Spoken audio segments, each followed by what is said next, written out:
ورستي مورچل دير لسما برخه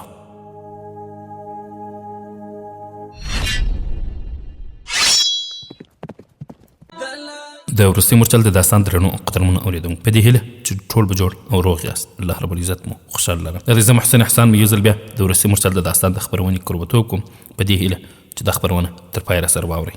درنو او قدرمنو اوریدونکو، په تېره برخه کې مو اورېدل سپیې په زوره وویل دا چې څه وویل دا به په نن خپرونه کې واورو ان شاء الله تعالی. هغې په زوره وویل سعیده وتښته. سعید او دوه تنه پیروداران د ماڼۍ د یو کونج په لوري په منډه ولاړل. سپیې له دروازې راووتله، قاسم په زینو کې وروخ او د هغې مټې ونیو. وویل سپیې تا نن ډېر لوی کار وکړ، ورځه اوس ارام وکړه. او د هغه د دې اوسپنیزو مټو کې بېوسه وه ورسره روانه شول. څو ګامه چې ولاړ ودرېد. سپیانو ته یې وویل سعید لکه چې وتښتېد هغه هم راونیسئ. د کور دننه قاسم سپیې خپلې کوټې ته ورټېله کړه او له بهر نه یې دروازه پسې زنځیر کړه. چې بېرته راغی قاسم د محلب په ټینګار طاهر هغه ته وسپاره. پیرودارانو د محل ټول ځایونه ولټول، خو سعید او دوه تنه پیروداران یې ونه موندل. بالاخر یو سپاهي خبر ورکړ چې د ماڼۍ یوه کښتۍ ورکه ده. تر اوسه به دوی بلې غاړې ته رسېدلي وي. د نیمې شپې نه وروسته چې کله محلب طاهر د زندان ساتونکي ته سپاره، سعید او د هغه ملګرو عبدالملک او عبدالعزیز ته خپله کیسه واوروله. طاهر بن یوسف د دجلې د سیند په غاړه د لوی زندان په یوه تلخونه زیرزمینۍ کې کول. سهار شوی و خو په زندان کې لا تیاره وه. دوه تنه پیروداران راغلل چې دی یې ویده ولید او ډوډۍ ورته کښېښو او ترې ولاړل. یو دوه ځله یې سترګې وغړولې خو چې تیاره به وه بېرته به په لټ واوښت او ویده به شو. بالاخره یې داسې احساس کړ چې څوک یې خوځوي او له خوبه یې پاڅوي. هغه په اړخ واوښت، ویل څوک یې که راغږېږه. طاهر ووېرېده، سترګې یې وغړولې او په تیاره کې یې په ځیر له کتلو وروسته یو بل څوک ولید چې نږدې ورته ولاړ و. جګ شو او کښېناست. ناشنا سړي ورته ویل له کومې ورځې چې دا زندان جوړ شوی دی ښایي دومره د اوږد خوب خاوند نه وي ورته راغلی. اوس خو مخزن کېدونکی دی.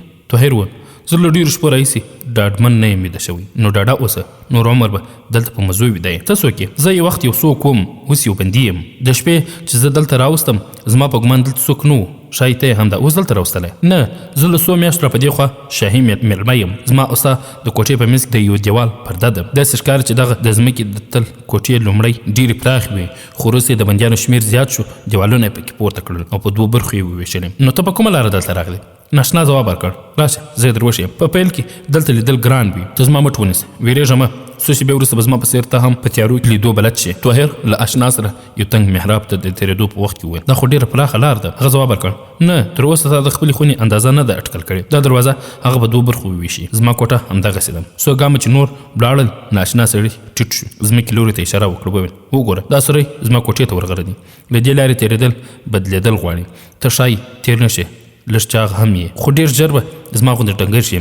زه چې لومړی دلته راغلم ډېر چاغ وم، تر یوې میاشتې پورې دلته د لندبل له امله په سړي تبه راځي او اشتها سوځي. دا لاره تا څنګه وموده؟ کله چې زه دلته راوړم یو سړی په دې کوټه کې و چې سر به له دیوال سره جنګاوه. تر 3 ورځو پورې مې څه پروا ونه کړه، خو بیا مې یوه ورځ د ده په خوب کې دیوال وډباوه چې بیا لږ ځنډ وروسته زما په کوټه کې دیوال ته نږدې چا له ځمکې سره وایست او وویل السلام علیکم. زه دومره ووېرېدم چې که د تېښتې لار وی نو تښتېدلی به وم. هغه راته ویل مه وېرېږه، زه ستا ګاونډی یم. لږ زر وروسته مې وپېژند هغه قاضي ابوداود و چې په یوه دوسیه کې د پخواني صدراعظم د خوښۍ سره سم له پرېکړو کولو نه انکار کړی و. دا لاره هغه زما د راتګ نه ډېر پخوا جوړه کړې وه. هغه ما ته وویل چې د بېکارۍ نه تنګ شوم، بیا مې د غولي 2 تختې لرې کړې، نمجنه ځمکه مې د مات لوښي په کودي وکندله. هغه ویل چې په څو ورځو کې مې دغه سوری جوړ کړ، خو چې په دې کوټه کې مې څوک ونه موندل ډېر خفه شوم. په هماغه لومړي ملاقات هغه زه پر ځامه یې کړم، خو 2 نیمې میاشتې پس هغه وفات شو. پیرودار دلته سهار او ماښام 2 ځله راځي. له هغه وروسته به ټوله ورځ او ټوله شپه دواړه سره لیدی شو. یوازې د جمعې په ورځ هغوی د چارو کولو لپاره راځي. په هغه ورځ به دغه تختې پر دې سوري ورېږدي او غوره دا ده چې په خپله جامه هم دلته وغوړوي. ته به خامخا زما په څېر په اوږده بند محکوم یې. ما ته معلومه ده چې د جیل دې کوټو ته هغه څوک رانیږي چې بې ګناه دي، خو ته زلمی یې. زه حیران یم چې حکومت ولې دومره مهم بللی یم. ما ښایي چېرته لیدلی یې. راځه هغه بل لوري ته ولاړ شو، هلته تیاره لږ کمه ده. طاهر له اشنا سره بیا کښېنست. هغه ورته وویل ډوډۍ وخوره. طاهر ځواب ورکړ زما اشتها نشته. هغه وویل دا رښتیا ده چې دلته د هر بندي لومړۍ ورځ ډوډۍ نه خوري. ما هم 2 ورځې ونه خوړه، خو بیا ورو ورو ورسره عادت شوم. ښه ته اوس دا ووایه چې ته تر دې ځایه څه ډول رسېدلی؟ زه ستا نور څه درد نه شم دعوه کولی. یو بل ته به خپل داستان واورو، خپل غمونه به سره سپک کړو. زما ګمان دی چې ته خامخا ما چېرته لیدلی دلته چې سړی راشي حافظه یې ډېره خرابېږي. زما نوم طاهر بن یوسف دی. طاهر بن یوسف؟ ما دا نوم هم اورېدلی دی. ته په پوځ کې وې؟ نه. نو په کومه اداره کې وې؟ په یوه کې هم نه. زه بغداد ته د یو لوی ارمان لپاره راغلی وم. نو بیا صحیح ده، د دغه زندان د همهغو خلکو نصیب دی چې بغداد ته د یو لوی ارمانو لپاره راځي. د خلیفه او نور امیرانو د غضب وړ هم هغه څوک وي چې خدای جل جلاله ترې خوښ وي. ښه اوس ماته خپله کیسه واوروه. طاهر بغداد ته د راتلو او له قاسم سره د تورې وهلو مسابقې نه خپله کیسه پیل کړه. ناشنا یې خبر ورغوڅه کړه، وویل رایاد شول ته هم هغه ځوان یې. ما هغه ورځ هم دعا کوله چې خدای جل جلاله دې له بد نظره ساته. ښه وړاندې څه وشول. طاهر د خراسان له سفیر سره د خپل ملاقات یادونه وکړه چې هغه ټکان وخوړ. وویل ما ته وګوره زه وحید الدین یم. طاهر ناڅاپه وپوښتل هو ته؟ طاهر ناڅاپه وپوښتل هو هغه بد نصیبه زه یم، ما له دې ځایه د خلاصېدو امید نشته او ځکه ځان درته بې ګناه ثابت کړم کومه ګټه نشم کولی. خو اوس دواړه ملګري یو، ځکه زه ستا د تسلي او ډاډ لپاره خدای پاک حاضر ګڼم او سوګند کوم چې ما چنګیز خان ته څوک نه دي لېږلي. طاهر وویل زما پر تا باور دی، که هغوی پر تا څه جرم ثابتولی شوی نو بر الله محکمه کړی وای. زه یوازې دا پوښتنه کوم چې ته یې څه وخت او څه ډول دې بندخانې ته راستولی یم. لومړی دې ته خپله کیسه تمامه کړه، وروسته به زه ستا د ټولو پوښتنو ځواب درکړم. طاهر تر پایه خپل کیسه وکړم. وحید الدین تر لږ ځنډه په ژورو فکرونو کې ډوب و. هغه ته کتل، بالاخره وویل اوس زه ستا پوښتنو ته ځواب درکوم. ستا د کیسې له اورېدو وروسته زما دا شک په یقین بدل شو چې زه د محلب بن داود په دسیسه کې راښکېل شوی یم. دغه سړی په بغداد کې د چنګیز د سفیر ملازم و. د شهزاده مستنصر په سفارش ما په خپل دفتر کې راسره ونیو. د ده د علم په اړه باید ووایم چې زه اوس هم ستا یم. د خپل عمر په تناسب هغه ډېر هوښیار دی. د شهزاده مستنصر په واسطه تر خلیفه پورې اړیکې ورسېدې او ما داسې احساسوله چې زه هسې تش په نامه د بهرني چارو وزیر یم. د سپینو او تورو ټول اختیار له هغه سره و. که زما ورځ نه وای ګرځېدلې نو مخکې باید استعفا کړی وای. خو زما برخه دغه ذلت و. ما یو دوه ځله هغه ته د استعفا خبره وکړه خو خلیفه ته شکایت وکړ. خلیفه پر ما پټکې وکړې. له هغه وروسته ما له هغه نه سترګې پټې کړې. د چنګیز خان د عروج داستانونه چې مشهور شول نو هغه ماته مشوره راکړه چې له چنګیز خان سره د دوستۍ تړون لاسلیک کړو او د خراسان پر خلاف یو محاذ جوړ کړو. ما دغه خبرې مخالفت وکړ. اول هغه هم چوپ شو. ما صدر اعظم ته څو ځله شکایت وکړ چې دغه سړی خطرناک دی خو هغه د دې خبرې پروا ونه کړه.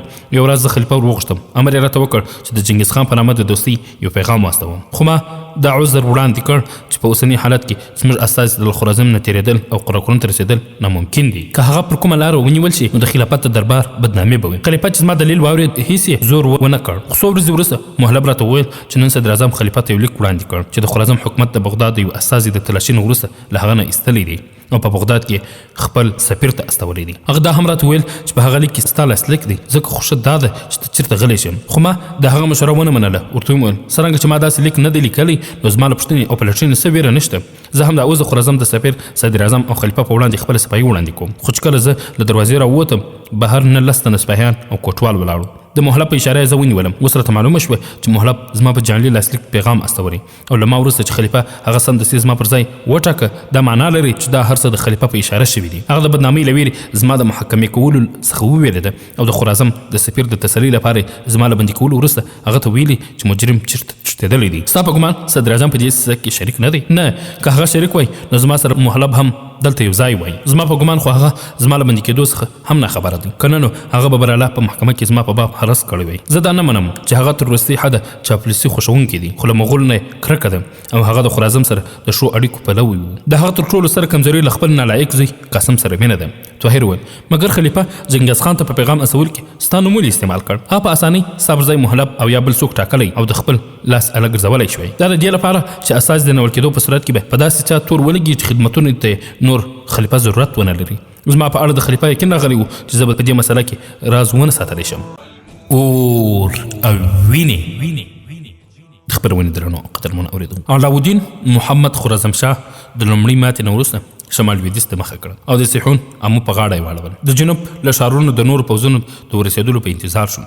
د خوقند د فتح وروسته چنګیز خان د امو سیند په بهیر کې د شمال لویدیځو پر ځای د لویدیځ لوري ته مخه کړه او خپل زیات پوځ یې جنوبي لوري ته واستول. هغه له دې محاذ د خراسانشاه د پام اړولو لپاره خپل دوه زامن په شمال کې ترار لوري ته واستول. خراسانشاه په خپل ګمان د چنګیز خان زامنو ته د سیحون پر غاړه د یوې سختې ماتې ورکولو لپاره بې دریغه پوځي تیاري نیولې وه. خو ناڅاپه یې خبر واورېد چې چنګیز خان پوځ د جنوب ختیځ څخه د امو سیند په بهیر د سمرقند او بخارا په لور روان دی. محمدشاه ته سمدستي دوې اندېښنې پیدا شوې. لومړی د خپلې حکمرانۍ دوې مضبوطې کلاوې د ده له لاسه د وتلو اندېښنه، د بله پلوه که دغه دوه مضبوطې کلاوې د ده له لاسه ووځي نو د امو سیند څخه د ارال تر جهیل پورې په ټوله پراخه سیمه په ډېره اسانۍ د دوی له لاسه ووځي او په جنوب کې به د مرستې او ازوقي لاره پرې بنده شي. محمدشاه په دې وخت کې هم د خپلو تجربه کارو جنرالانو مشوره ونه منله او په یو محاذ پر خپل ټول ځواک د مغولو د مقابلې پر ځای یې د لښکر زیاته برخه د مختلفو ښارونو د دفاع لپاره واستوله. 40,000 تنه پوځ یې د امو د سیند پر غاړه آباد ښارونو د ساتنې لپاره پرېښودل او هغه بخارا ته مخه کړه. 10,000 تنه یې هلته پرېښودل او له پاتې لښکر سره سمرقند ته ورسېد. په دې موده کې د چنګیز خان یو زوی تر امو پورې ووت او په اطرار یې رغل کړی. د ښاروالي تر وروستي سلګي وجنګېد او چې مغولو برجونه او دروازې ور ونړول او د پاتې پوځونه یا هم تر تیغ تیر کړل. هغه په یو برج وخت او یوازې پر مغولو د غشو باران جوړ کړ. چې غشي خلاص شول بیا یې پر خښتو ویشتل. بالاخره هغه ژوندی ونیول شو او د چنګیز خان دربار ته یې بوتلو. چنګیز خان په غوږونو او سترګو ویلې شوي سره پر واچول او ویې واژه. د چنګیز دوهم زوی تاشکند ونیو. بیا د مغول لښکر په څو برخو وویشل شو او د امو سیحون د سیند په غاړه څو وړوکي ښارونه لاندې کړل. چنګیز خان خپل یو زوی طولای سره د بخارا په لور وړاندې ولاړ او په لاره کې پراته کلي یې په وینو او اورونو کې راونغښتل. خراسانشاه په سمرقند د هغه د پرمختګ خبر واورېد. د پوځ د سردارانو اوس هم دا نظر و چې د چنګیز خان سره باید په یو پرېکند جنګ وشي. خو خراسانشاه بیا هم د بخارا برجونه او مورچل مضبوط وبلل. د دوی رای رد کړه او د ښار د ساتنې لپاره نور پوځ هم ورواستوه. پر دې سربیره د جنوب له ښارونو نه سمرقند ته د لښکر استولو امر وکړ. خراسانشاه دا هیله درلوده چې مغول به د بخارا په نیولو څو میاشتې تېروي او په دې موده کې به د خپل سلطنت شړېدلي نظم اداره بیرته راسمبال کړي. چنګیز خان د شاه له کلابندۍ نه څو ورځې وروسته دا احساس کړه چې د ښار فتح کول دومره اسانه نه دي. په تېرو فتحو کې هغه د وسلو جوړولو ډېر مسلکي ماهرین نیولي وو چې په هغوی کې ځینو ته د خدمتکاري قبوله کړې وه. د یوه سړي په مشوره چنګیز خان په ښار اور لرونکي غشي ور وویشتل. د اورونو غشو له امله د ښار په یو ګوټ کې اور بل شو چې په ټول ښار کې له دې پیښې نه ګډوډي او وارخطایي ګډه شوه. ترکي پوځونه مجبورین له ښار نه بهر مقابله او جګړه پیل کړه. خو ماته یې وخوړه. مغولو هغوی له څلورو خواو راایسار کړ او ټول یې تر تیغ تېر کړل. د ښار مخور چې له پوځ نه محروم شول چنګیز خان ته د یو هیئت استولو پرېکړه وکړه. د ښار یو منلي سپین روبي احمدزاده رکن الدین له دې پرېکړې سره مخالفت و. هغه د ښار د سپین روبو په مخ کې احساساتي خبرې وکړې. وویل موږ لږ تر لږه تر 6 میاشتو پورې د ښار نه دفاع کولی شو. زما باور دی چې د سمرقند پوځونه به په دې حالاتو کې دلته راورسېږي. اوس به چنګیز خان د ښار د دروازو د خلاصولو په خاطر زموږ هر شرط ومني. خو د مغولو په باب دا ګڼل چې دوی به د کومې ژمنې پابند پاتې شي د ځان تر ایستل دي. کله چې د مغولو پوځونه ښار ته ننوځي نو هماغسې سلوک به ترسره کوي چې د ترار او تاشقند له اوسېدونکو سره یې کړي. خو د امام زاده غږ د صحرا فریاد ته ورته شو چې هېچا وانه ورېد. د ښار د مشرانو اساس له چنګیز خان سره ولیدل. پر ښارونو یې دا زیر وکړ چې ستاسو سرونه عزت او مال خوندي دي. د ښار نوی حاکم هم مسلمان وي او د ښار دروازې بیرته شوې. رکن الدین صحیح ویلي و. د بخارا خلکو وحشت او ستم پر خپلو سترګو لیده. هغه مدرسې چې د قرآن زده کړه به پکې کېدله د مغولو پوځیانو اسونه پکې وتړل او طبلې ترې جوړ کړې. چنګیز خان د بخارا د لوی جومات په مخ کې له آس نه پورې شو. له یوه سړي وپوښتل دا ستاسو د باچا کور دی؟ نه دا د خدای کور دی. چنګیز خان جومات ته ننوت. حاضرو خلکو ته یې په خطاب کې وویل زما پوځونه ستومانه شوي دي. هغوی خوب او خوراک ته اړتیا لري. هغوی ته د خپلو کورونو دروازې خلاصې کړي او زموږ د اسونو لپاره دغسې پراخ ځایونه خالي کړي او واښه هم ورته تیار کړي. په یاد ولرئ ستاسو د خدای له قهر نه وویرېږئ او زه در باندې د خدای قهر را نازل شوی یم. چنګیز خان خپل ترجمان ته وویل چې دا خبرې دوی ته ووایه او بیا له جومات نه ووت. دا یې پیل و. وروسته بیا چې د بخارا اوسېدونکو څه ولیدل د دوی له اټکل او تصور څخه ډېر زیات و. د شپې مهال نارینهو د خپلو کورونو ته د ننوتلو اجازه نه وه. دوی بهر د کورونو په مخ کې ولاړ او د کورونو دننه د مغولي سرتیرو وحشانه خنداګانې او د خپلو تورسرو زړه رژدېدونکې کریږي اورېدې. که به د چا غیرت په جوش راغی او خپل کور ته به یې د ننوتلو هڅه وکړه د پیرهدارانو د تورې په ګزار به پر خاورو او وینو کې راپرېوت. د امیرانو پر ماڼیو د مغولو پیرې له دې نه هم سختې وې. هغوی ته به یې ډول ډول شکنجې ورکولې او د پټو خزانو پوښتنې به یې ترې کولې چې کله به دوی کومه خزانه ور وښودله نو ورته وویل چې تا نور هم ډېر څه غلي کړي دي. هغوی به چې څه درلودل ټول به یې ورکړل خو تاتاریانو به تر مرګه نه پرېښودل. د بخارا د اوسېدونکو په لاس کې به یې بیلونه ورکړل او د امیرانو د ماڼیو تداوونه به یې پرېکندل. کله چې دوی پوه شول چې په بخارا کې څه د کار شی پاتې نه دی نو د ښار اوسېدونکي یې په پراخ میدان راوستل. نور له چا سره شک نه و چې له دوی سره به څه کېږي. هر لوري ته د ماشومانو او ښځو زړه بوژونکې کریږې اوچتې وې. د نارینهو په سترګې اوښکې وې. ښځې په کریږو چیغو او ژړا له نارینهو جلا کړی شوې. د بې کسانو سترګې اسمان ته اوچتې وې. له هغوی نه ازادي اخیستل شوې وه او په ښار کې د دوی له کورونو نه اورونه او لمبې جګې شوې. اوس د دوی ښځې هم ترې اخیستل شوې وې. هغه پردهدارې ښځې چې تر اوسه یې مخ لمر نه و لیدلی. تاتاریانو د دوی د زامنو او مېړونو د وړاندې د دوی پر عظمت تېری کاوه. د نارینهو مخې ته د مغولو د سپرو د نېزو دیوال ولاړ او له هغوی نه وسلې ټولې شوي وې. امامزاده رکن الدین چیغې کړې بې غیرتو څه ته ګوري د څلور لور د تکبیر چیغې اوچتې سوې او د بخارا اوسېدونکو د مغولو پر لښکر ورپرېوتل. د تشو لاسو او تورو مقابله پیل شوه، خو په څو شېبو کې زیاتو خلکو په تش لاس له مغولو نه نیزې، تورې او خنجرونه اخیستي وو. هغو سرتیرو چې د تورسرو بې عزتي یې کوله، زیاترو د تورو سمبالول او پر آس سپرېدو فرصت ونه موند، خو د مغولو زیات لښکر پر آسونو سپاره او هر ډول مقابلې ته چمتو وو. هغوی په څو حملو کې د مړو انبارونه جوړ کړل. بیا هم 2000 تنه مغولي عسکر وژل شوي وو. هغوی په غوسه شول او په څو ساعتونو کې ټول وژل او ډګر یې صاف کړ. یوازې څو تنه تورسرې پاتې شوې. د هغوی لاسونه یې په رسیو وتړل او بیا د آسونو پر زینو باندې وتړلې او د سمرقند په لوري کوچ وکړ. پر آسونو تړلې ښځې تر ډېره له آسونو سره سمې نه شوی ځغستلی. هغوی به وغورځېدې او ساه به یې ورکړه. مغولي سپاره به په خنجر له زین نه پړی پرې کړ. چنګیز خان د بخارا په فتح دومره خوښ نه شو لکه چې د خپلو 2000 جنګیالیو په مرګ چې خپه و.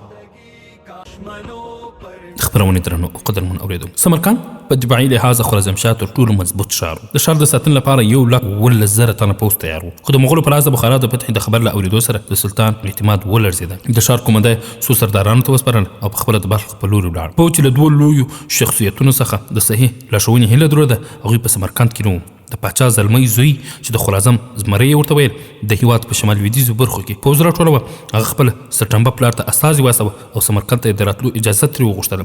خو د سلطان له طرفه دا ځواب ورغی چې ته زما څخه زیات د تجربې خاوند نه یې، کله چې درته ضرورت شو راوبدي غواړم. دوهم تیمور ملک و چې د قوقن په جګړه کې ټول ترکستان په میړانه او توره اعتراف وکړ. د هغه په باب د سمرقند د زاړه او واړه دا رایه وه چې په 1,00,000 پوځ مغولو ته په هر میدان مات ورکولی شي. خو چې سلطان سمرقند ته راغی، هغه د بلخ شاوخوا جنګیالیو قبیلو د منظم کولو لپاره ولیږه. کله چې خراسانشاه هم له سمرقند نه ووت، نو په ټول لښکر کې مایوسي خپره شوه.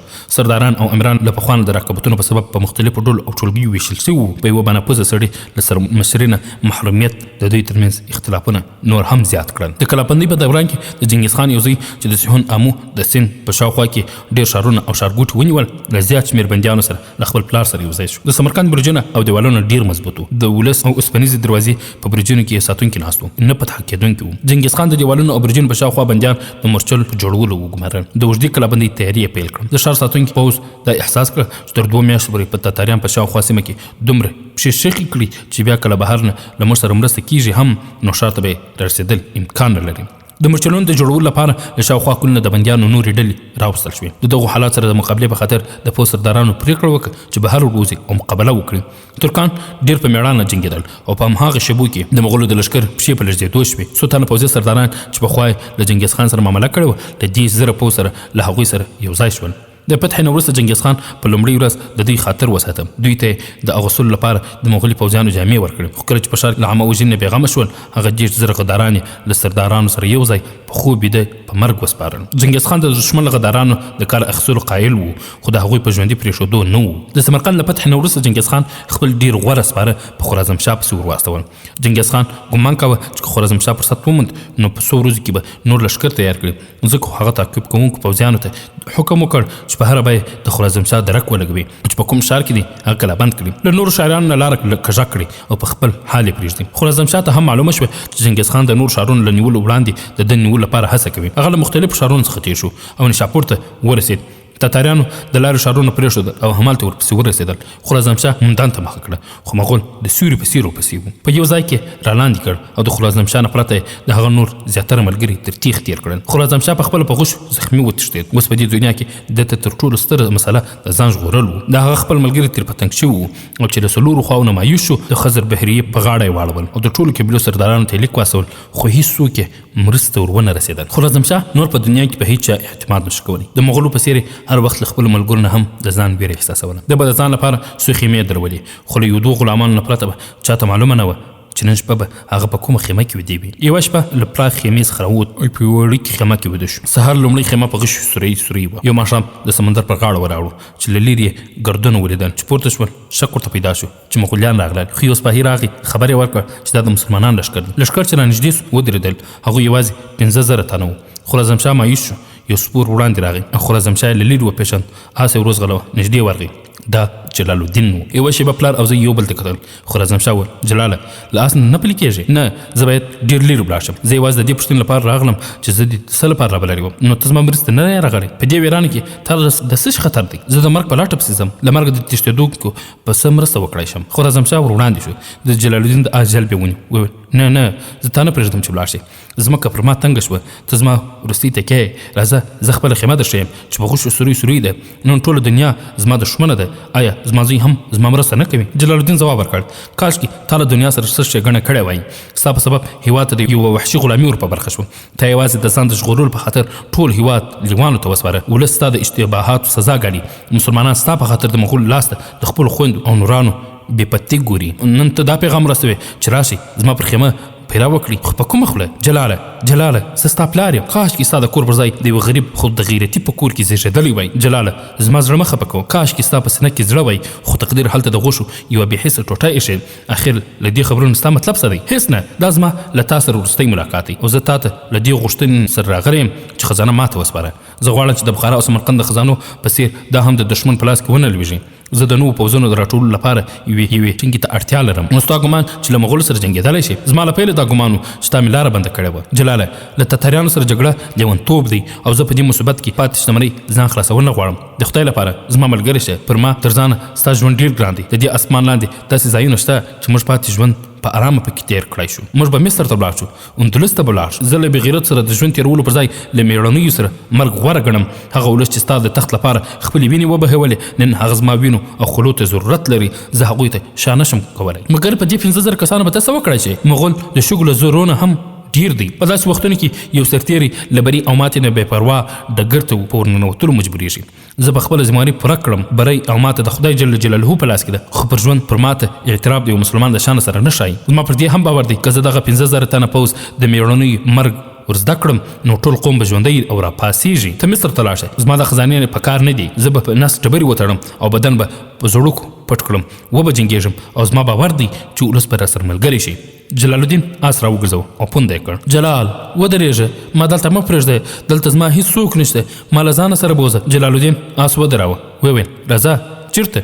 د ازادۍ په لټه پسې، په مرګ پسې. نه نه زویه زما خبره واوره، موږ له مغولو سره نشو جنګېدی. ستا حکم ماته د خدای جل جلاله او رسول صلی الله علیه وسلم له حکم نه معتبر نه دی. زموږ لارې او هدفونه سره بیل دي. خدای په امان. څو ورځې وروسته خراسان شاه د چا خبر راوړ چې تاتاریان راغلل او هغه د خزر بحیرې یوې جزیرې ته پناه یوړه او بیا همهالته په نمره کې مرګ مړ شو.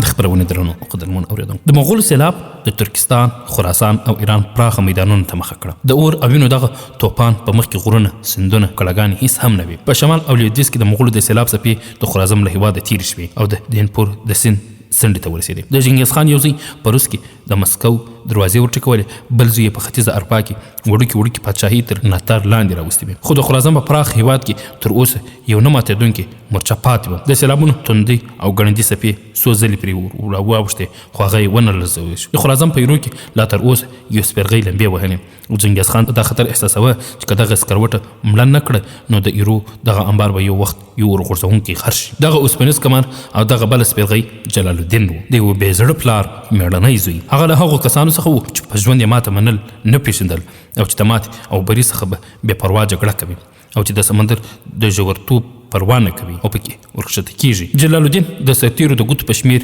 یوې ډلې سره څو ځلې له مغولو سره مقابله وکړه. هغه به چې په یو ځای ماته وخوړه وبوت او دویمه ورځ به اورېدل کېدل چې 30-40 میله لرې د خپل هېواد کوم له لاسه وتلي ښار بیرته نیولی دی. کله به له هغه سره 15,000 تنه سپاهیان وو، کله 500 او کله بیا له 500 نه هم لږ. خو هغه به جنګېده، د وږي زمري په څېر به له شا یرغل راوړ، د شاهین په څېر به د مخې پر لښکر حمله وکړه او تاتاریانو به ورته کتل. دوی به د سترګو په رپ کې په کوم غره او یا ځنګل کې ورک شوه. د شپې مهال به هغه د سپرو د مغولو په چوڼۍ حمله وکړه او د سترګو په رپ کې به په بلو مشالونو په واسطه سلګونه خیمو اور واخیست. هغه د تاتاریانو د بې شمېره لښکر نه وویرېده. پر فتح شوو ښارونو او کلیو د مغولو د تېریو او ظلمونو داستانونو او نکلونو د ده حوصله ماته نه کړه. د جنوب ښارونو اوسېدونکو چې د بخارا، سمرقند او نور ښارونو پر خلکو د مغولو د ظلم داستانونه واورېدل، زیاتره اوسېدونکي ګاونډي هېوادونو ته په هجرت اړ شول.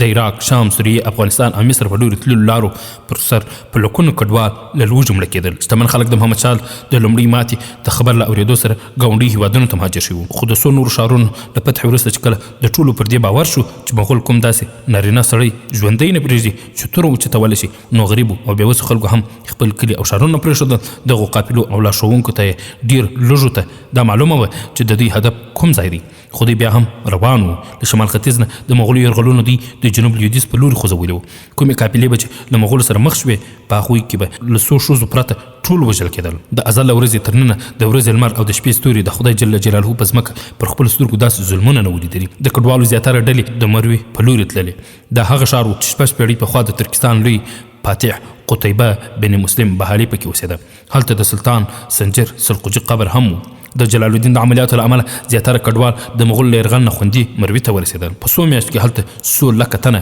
کډوال راټول شول مهمې پرېکړې د خپرونې درنو او قدرمنو اورېدونکو د طاهر په بندیخانه کې 10 میاشتې تېرې شوې وې په لومړیو څو هفتو کې خلک ډېر احساساتي او پارېدلي وو خو ورو ورو یې جوش او جذبه غلې شوه او طاهر او مظاهرې بندې شوې د حکومت چې د ولس نه ډاډه شو د حکومت پر خلاف د بغاوت په تورې عبدالعزیز عبدالملک او د دوی نور ملګرو د نیولو فرمان صادر کړ خو د هوښیارو او د نفوذ خاوندانو یوه ډله بیا هم د دوی ملاتړ وو او د حکومت ته په ارامه د دوی د نیولو فرصت برابر نه شو چې د بخارا ترمیز سمرقند تویس او ری په باب د بغداد خلکو دردونکي خبرونه واورېدل بیا په بل اړخ واوښتل او د طاهر پلویان زیات شول د کډوالو یو کاروان بغداد ته ورسېد د هغوی نه چې د مغولو دروازه وړونکو ظلمونو کیسې خلکو واورېدې د بغداد په هر مجلس کې د خلیفه او نورو امیرانو پر بې حسۍ مجلسونه تاوده شول چې ایران ته د تاتاریانو د لښکرونو ننوتلو خبر واورېد اندېښنه او وارخطایي په ویره بدله شوه او خلکو په وازو کې د خلیفه صدر اعظم او نورو امیرانو پر خلاف خپله غصه څرګندوله یوه شپه د ښار د هر جومات په دروازه دا اعلان لګېدلی و چې د غفلت په خوب ویدو ویښ شئ چې مرګ او بربادي توپان د بغداد دروازې ټکوي کوم خلک چې تاسو خپل ساتونکي ګڼئ هغوی له مغولو سره ستاسو د عزت او ازادۍ معامله کړې ده آیا تر اوسه د حکومت بېطرفي د دې ثبوت نه دی چې طاهر بن یوسف چې د خلیفه او چنګیز خان په منځ کې د پټې معاهدې خبر رسوا کړه هغه رښتیا شوی دی که د طاهر تور غلط و نو حکومت په محکمه کې ولې د دعوې جرأت نه کوي که خلیفه علاءالدین محمد خرمشاه سره دښمني درلوده هغه خو مړ شو اوس په ترکستان ایران او خراسان کې د مغولو د بېدریغو ظلمونو د خبرونو له اورېدو سره ولې هغه د جهاد اعلان نه کوي د بغداد خلکو ستاسو غدار ستاسو پر هغه دښمن پلوري چې رحم هېڅ نه پېژني اوس د دې مهال را رسېدلی دی چې تاسو یوه پرېکړه وکړئ د بغداد په لوی جامع جومات کې به د جمعې له لمانځه نه وروسته یو پیغام واورول شي د جمعې په ورځ په جامع جومات کې د پښې ایښودلو ځای نه پیغام اورونکی عبدالملک اورېدونکو دا احساسوله چې طاهر بن یوسف روح د بندیخانې نه راوتلی او د ده په وجود کې دی د هغه وینا تر ټولو لومړۍ اغېزه دا وه چې کومو قاضیانو چې د طاهر بن یوسف پر خلاف د بغاوت فتوا ورکړې وه د هغوی کورونه یې وسوځول ماښام مهال پارېدونکو خلکو د صدر اعظم د کور په مخ یې شعارونه ورکول د پاچاهۍ مشران په یوه پراخه کوټه کې د خلیفه د تخت مخې ته پر کرسۍ ناست جار وهونکي د خلیفه د راتګ اعلان وکړ او امیران ټول ودرېدل یو سپاهي د تخت تر شا پرده پورته کړه او خلیفه د څلورو تورو ایستلو حبشي غلامانو د تورو په سیوري کې راښکاره شو پر تخت کښېنست جارو وهونکي په بل اعلان امیران ټول پر خپلو کرسۍ کښېنستل د خلیفه په امر د ښار ناظم جګ د ورستي مورچل داستان درنو قدرمنو اورېدونکو دا چې نور څه وسو الله به په راتلونکي خپرونې کې واورو انشاء الله تعالی دا خپرونه ما محسن احسان چمتو او تاسو ته وړاندې کړه در بیا ستاسو په درنه حضور کې را حاضر یو تاسو ټول په الله جل جلاله سپارو السلام علیکم ورحمة الله وبرکاته